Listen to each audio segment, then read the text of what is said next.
Oh. Hello, I'm Damon. Hello, I'm Alex. My name's Graham. And I'm Dave.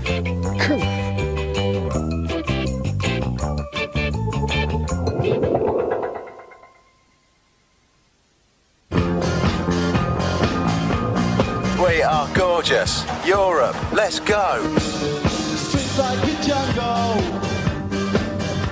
so call the police. Following the herd down to Greece. On holiday, all the people, so many people. Oh, he lives in a house, a very big house in the country. Watching afternoon repeats and the food he eats in the country. Well, it's one of those old school days stories. I learnt sax when I was 11. The first time I met Damon is what he wanted a sax player to play on this little song he'd written, and so I played on it. I went to school with Graham. We've known each other for 15 years or something like that. Damon was always writing songs. You know, they weren't great, but he was doing it and he was practicing all the time. I wrote really crap songs until I was 20, and then I started to write decent songs. Damon and Graham had been playing for years, and I kind of met Graham just because we both lived in the same town in Colchester, and, you know, all the musicians there tended to know each other. We ended up playing together. Graham sort of got this band together. He was in another band with me, but this band he sort of arranged. It was like an arranged marriage. We'd had various other people in the band, and it hadn't really worked out up until then.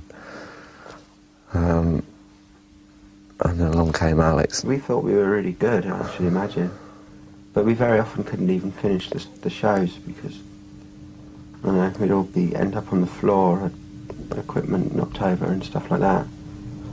Because Damon would sort of, I don't know, jump on you really, and that'd be it. So I suppose the shows were good in that way, the sensational element. We played 5 or 6 gigs, didn't we, before we... Only one record company ever came to see us, and that was Food Records. And so we signed to them, you know. We'd have probably signed to anyone, really, wouldn't we, at that point?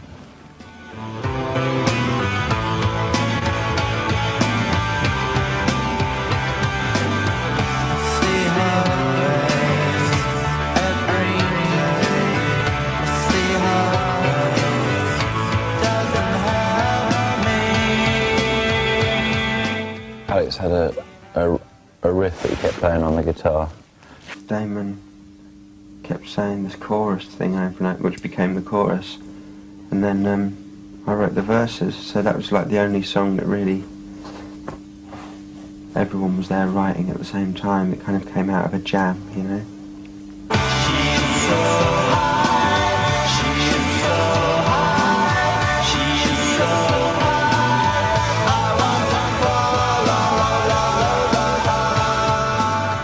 The head of Food had this vision. David Balfe. And I think he'd never really directed a video before, and he fancied having a go, so... But he made a big neon jellyfish, didn't he? Yeah, he made this kind of ring of rings, he called it. It was a big circle of little neon rings, which is strung on three ropes, with a man on each kind of pulling the rope to make it wobble. And he just kept on shouting, "I haven't seen the definitive wobble yet."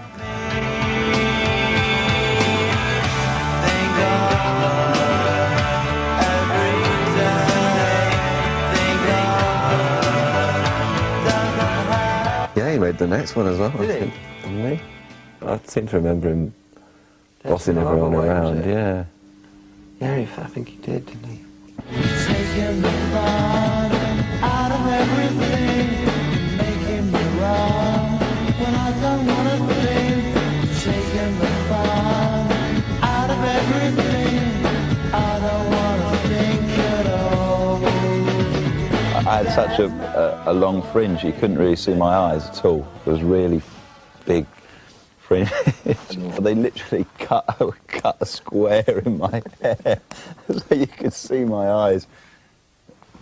If you show that video, you know, just imagine what my hair would have looked like without, you know, this window cutting it. There's no other way, there's no other way. All that you can do is watch them play. That was the first video, I think, where it became clear how little that you plan to put into videos actually gets in there. So I remember the reviews for Leisure being particularly good. We thought it was ace, that album, when we made it. But, you know, we were inexperienced. We learnt our lesson pretty quickly. We did 2 American tours promoting that album and just became really miserable people. And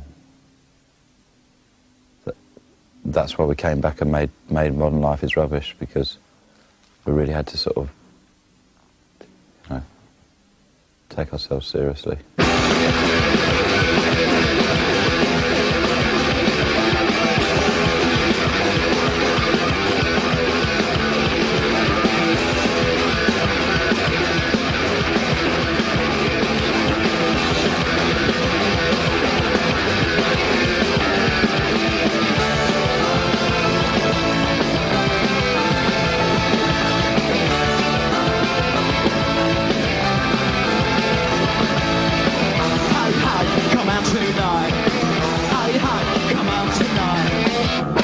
Modern Life is Rubbish was just saved us. You know, it gave us an identity. It was fantastic. It was really great. Once that album was fit, I mean, all the way through that album, we were being told that we shouldn't be making a record like this, and that, you know, it was commercial suicide, which is a word I'll use again a little later on.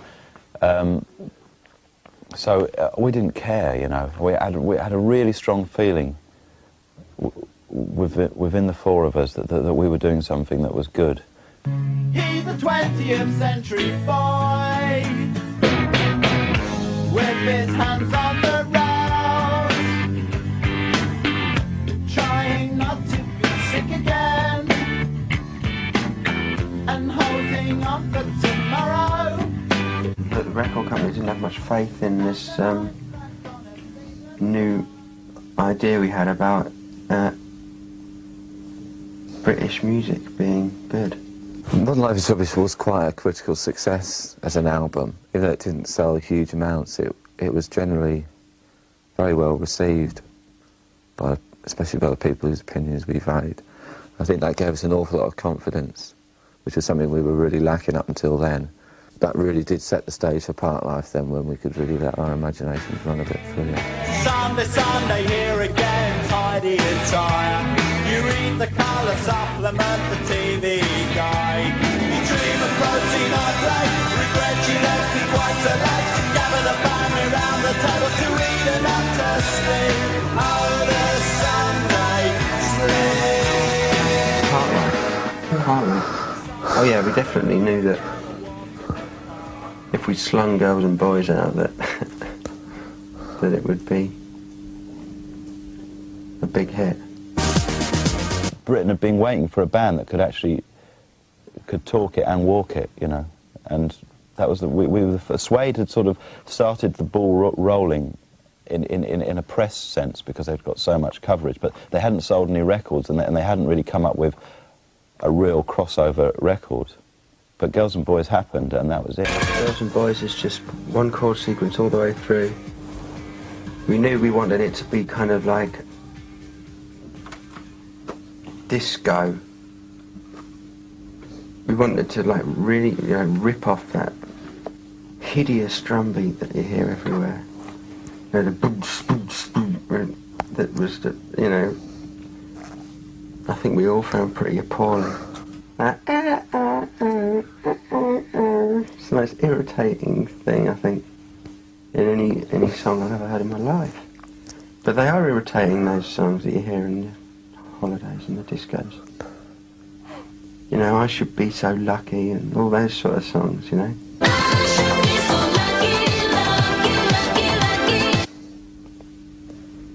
They drive you insane. the kind of musical equivalent of doing this. Yeah. 3.5 minutes. I don't know, it's a very 90s sentiment, I think, you know. It's even quite romantic, you know. Always should be someone you love.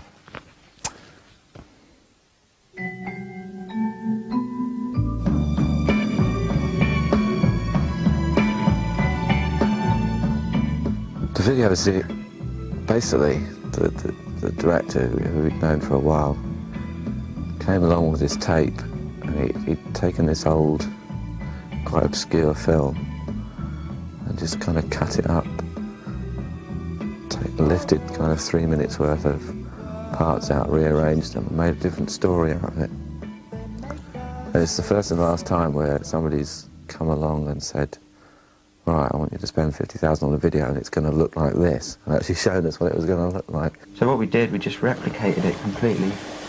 We went to Prague. Prague, yeah, and hung out in these beautiful kind of empty palaces and huge halls and replicated it as best we could.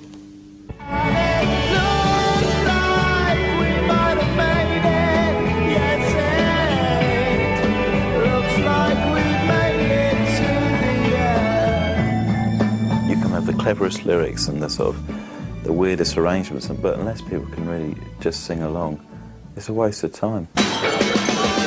It's a very quirky song, really. It's got someone talking about, you know, something very odd, and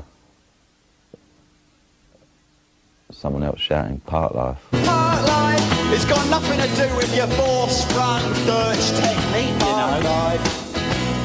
Part life, and it ain't about you joggers who go round and round and round and round. No.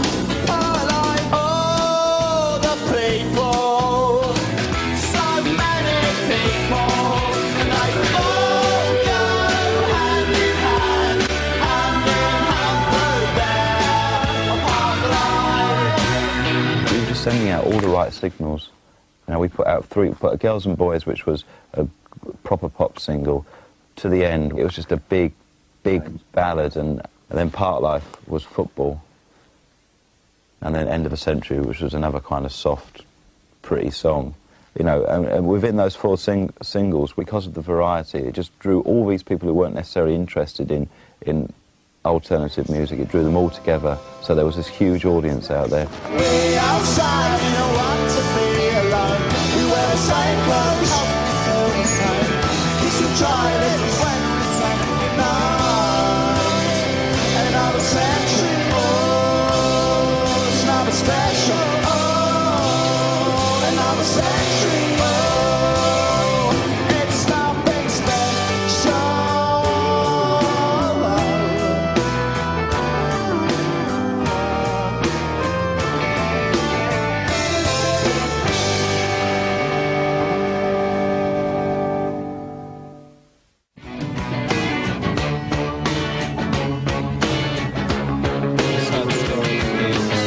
City dweller, successful fella, thought to himself, oops, I got a lot of money. Caught in a rat race, terminally. Country House started off as a very sad little song. My original demo of it is far more melancholy. The only bit on the actual finished thing that hints to where it came from was the bit where it all breaks down and I sing "Blow Me Out."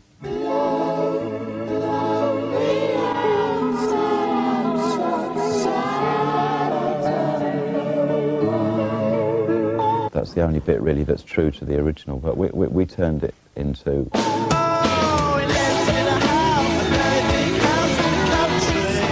It's about someone going mad and buying a country house and taking their clothes off and running about. Unbelievably contagious. It's like Girls and Boys. It's just a song that I can't listen to. I can listen to Girls and Boys.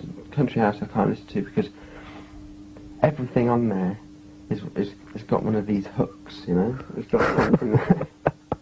Everything is I suppose that's why we put out Country House as the first single, because it's just a transition between Part Life and The Great Escape. It'll be a brilliant song. It'll be an absolutely brilliant song to finish a musical with, you know. Lives in a house, very big house in the country. Watching up the very bits and the food it eats in the country. Suddenly everything exploded, and you could do exactly what you wanted, go where you wanted. We didn't have enough words for the amount of interviews we had to do. Let's share the words out. That was the height of our fun, I think, probably, in this world, in this life. I don't want to have fun like that anymore. That's it. It was like, you know, Awardsville.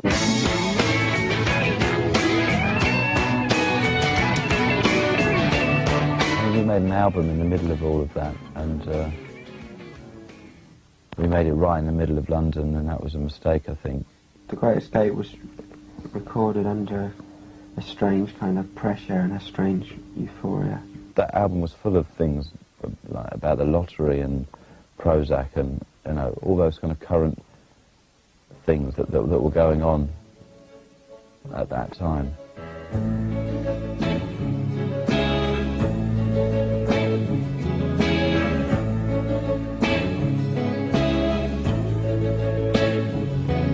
This is the next century, where the universal's free. Universal, I have a weird thing with that, because I didn't want to record it in the first place because I was scared about it. And then everyone else in the band said, we've got to record it. But everyone seems to like it. So I'm very mixed up about that song, because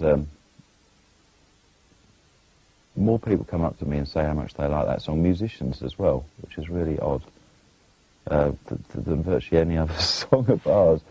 But I just don't know, I'm confused. I mean, when we perform it, I really love it.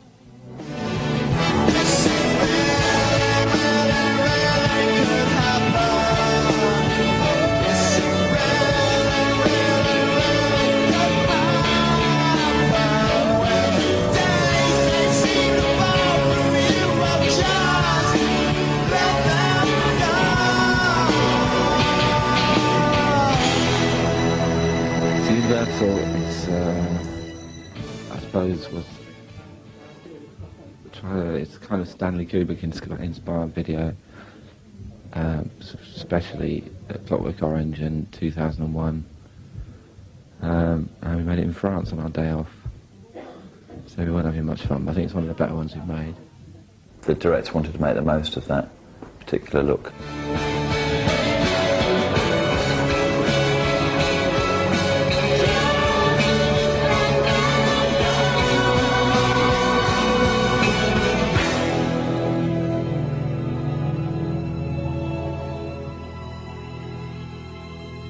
Shamus Man is, I mean, that's another great song for a musical, you know. I mean, the Great Escape was a musical, I think.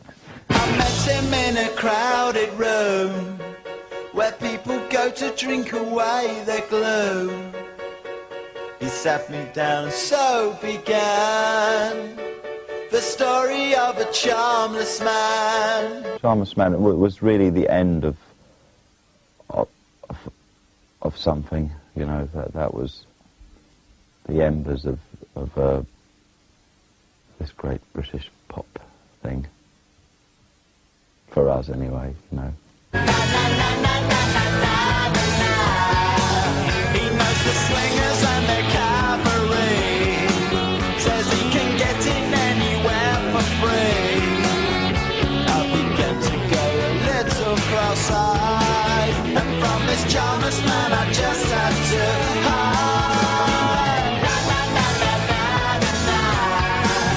Why am I so manic on stage? Our live shows are really still quite childish, and I jump up and down and throw water on people and fall over and make stupid faces.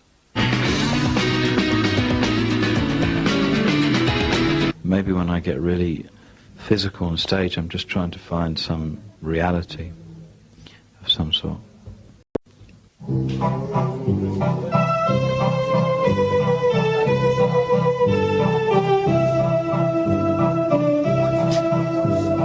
I'm in a really, well, it's not that smelly, but, you know, it is in Camden, so it has to be a bit smelly, rehearsal room, and we're filming the video for our new single, Beetlebum. It is a performance video. It's a classic.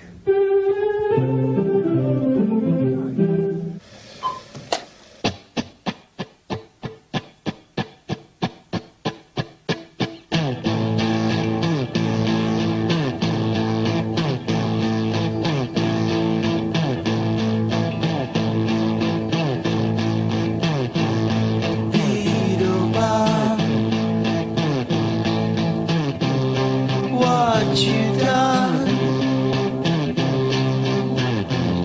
She's a girl. Now what you done? Beetlebum, get nothing done. You Beetlebum, just get numb.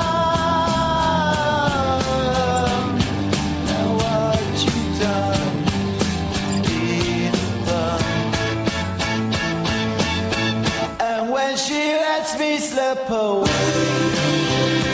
She tells me all my father's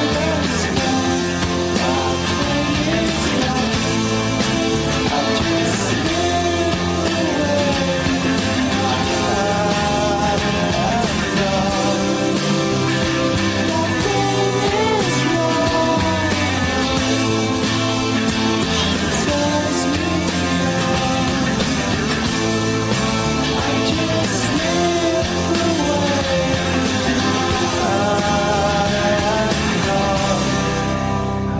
What's Beetlebum about? Beetlebum, I don't know anything about it. Don't know what it means. I'm pleased with that, really, because I don't like knowing too much about what we're doing. It's not, it's a made-up word, and I suppose it's a word that I made up to try and explain a feeling that I get sometimes. That's quite sort of, I don't know, it's very sleepy and quite sexy, but that's all really I can say about it. Yeah, the new album's simply called Blur. Yeah, it hasn't got a title. We kind of thought that Blur as a word needed to be re-evaluated, you know. I think we've just gotten a little more serious. I mean, there's still humour in it, but there's no comedy. None of the, no kind of slapstick. Well, anyone who's known about our band from the beginning know one thing, that we sometimes make quite radical changes. So I don't think to someone like that that this album will be a surprise. I can't really get too worried about whether people are going to like what we do or not, you know. I'm happy, and that's enough for me.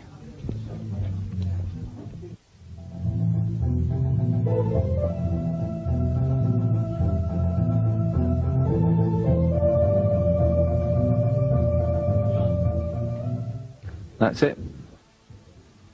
You've been a very good audience. Hope you've enjoyed watching all this stuff about us. Laters. See you next year. Bye-bye. That was great. You got us being very relaxed.